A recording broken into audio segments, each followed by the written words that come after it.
Král na Krakov táhl, došel k Olomouci. Jeho dům byl návštěv plný ve dne v noci. Takže odpočinout mohl si jen zřídka. Právě den před velkým svátkem Dominika chtěl si popolední zdřímnout. Aspoň krátce. Před komnatu jeho tajně During vkradce. Nebyl tam už nikdo, kromě komorníka.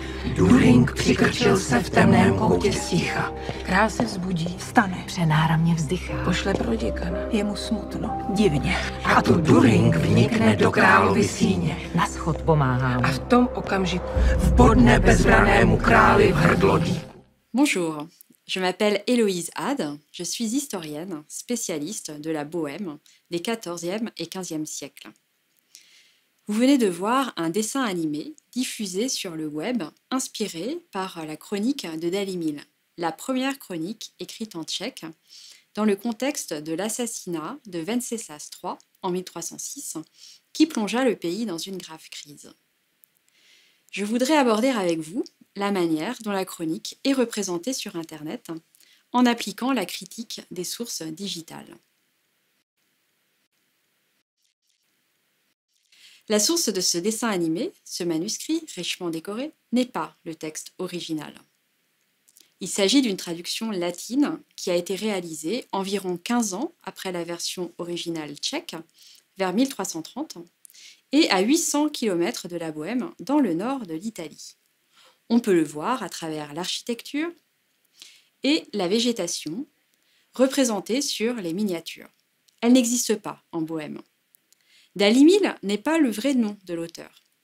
Comme c'est le cas de beaucoup d'œuvres médiévales, cette chronique est anonyme. Le manuscrit original a malheureusement été perdu, mais voici à quoi ressemble le manuscrit le plus ancien.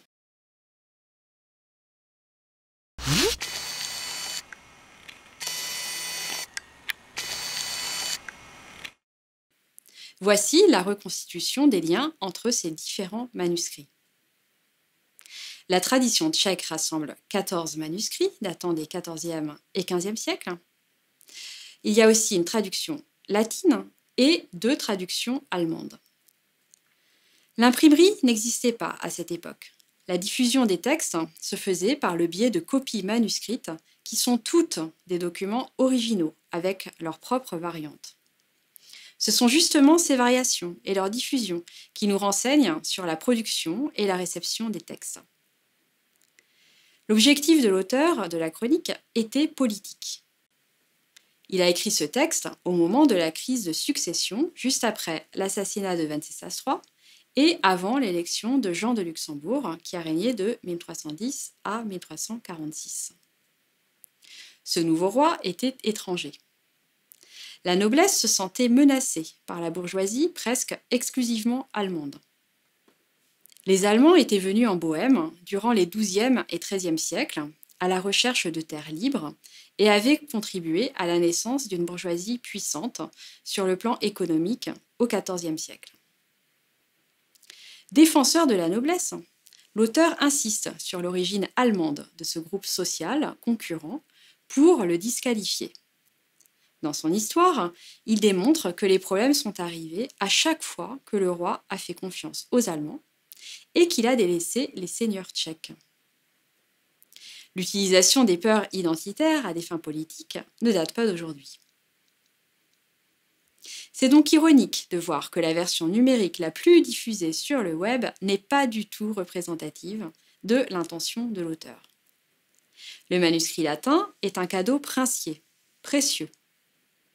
Dans la mesure où elle repose sur l'effet visuel, la digitalisation privilégie ce qui est photogénique. Elle entretient l'idée que le manuscrit est un objet de luxe et rare au Moyen Âge. En réalité, les manuscrits étaient majoritairement en papier et peu décorés. D'autre part, la digitalisation affecte aussi notre relation avec la source. C'est une autre expérience que de tenir un manuscrit entre les mains, de toucher le papier ou le parchemin, de sentir son odeur, de voir la couleur réelle des pigments et pas celle restituée par l'écran de l'ordinateur. De plus, le manuscrit numérisé ne livre pas certaines informations comme le filigrane des manuscrits en papier, l'apparence de la reliure ou encore la dimension du manuscrit.